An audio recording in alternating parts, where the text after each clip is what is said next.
Hello and welcome to ET Garage. Today's video is going to be about where I'm at with this intake.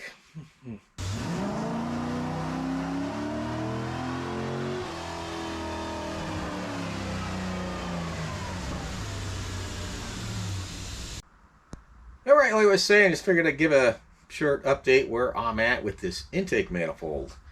I was hoping to get it done this weekend, but it didn't work out that way. I got all the hard physical stuff done under the car. You know, the headers, the exhaust, bell housing bolts, the torque converter flex plate bolts are all bolted up. The torque converter covers up. The starter is all wired up. Knock sensor and the knock sensor shield is installed.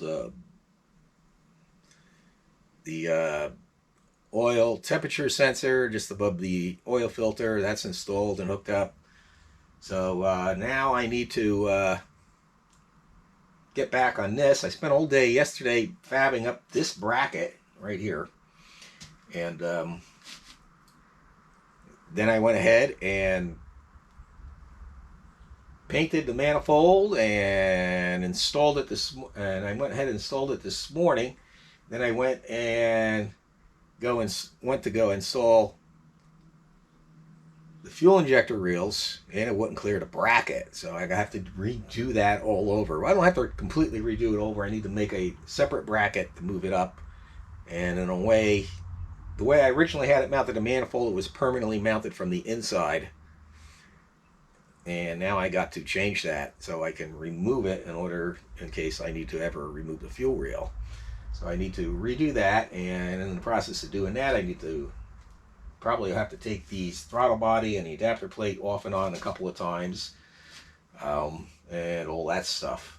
Another problem I ran into is the coolant temperature sensor for the gauge on the dash, which screws into the right hand or passenger side cylinder head and is a single spade one, like this one here.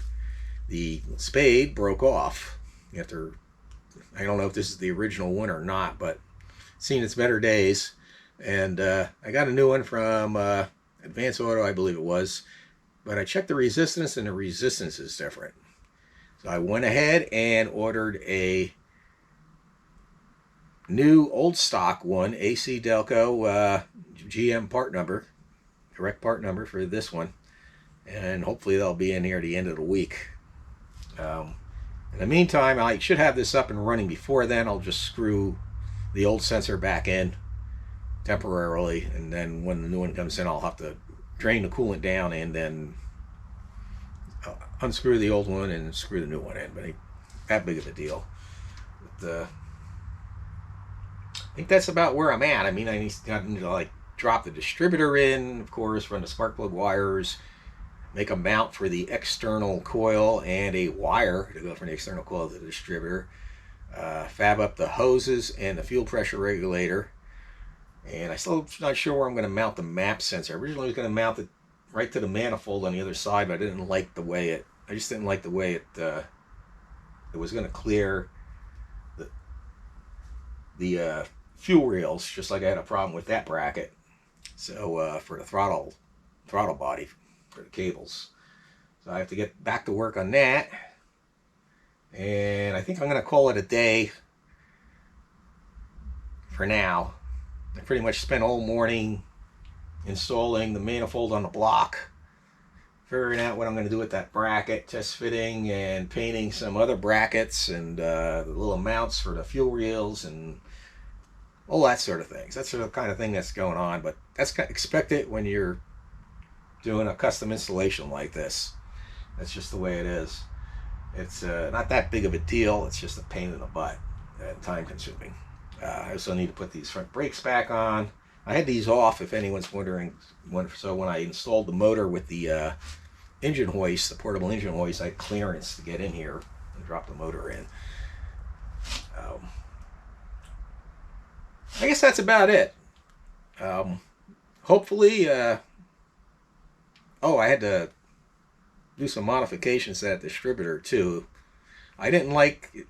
It says it comes with a melanized gear, but it don't look like a melanized gear. and the shaft diameter isn't your normal shaft diameter.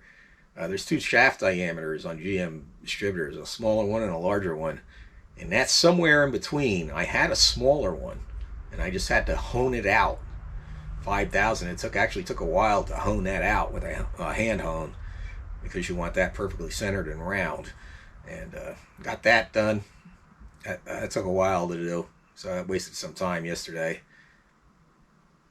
Yeah, I guess I'll go call it a day. I'll edit this video and edit and upload this video and call it a day. And I still got a lot of yard cleanup I got to do from the winter. I had a lot of branches come down during the winter storms. So I got to get that done. Yeah, I guess that's it. Like I said, just keep following the channel or check back or whatever you want to do. And hopefully maybe by the end of this week, I'll have a video with this sucker running. And then I got to start working on the tune. Oh, I need to burn a chip too. New chip for this. Which I'm going to have to do when I do the tune. But I got a chip already made changes to just for that manifold. So I guess that's it. Everyone have a great day, and God bless.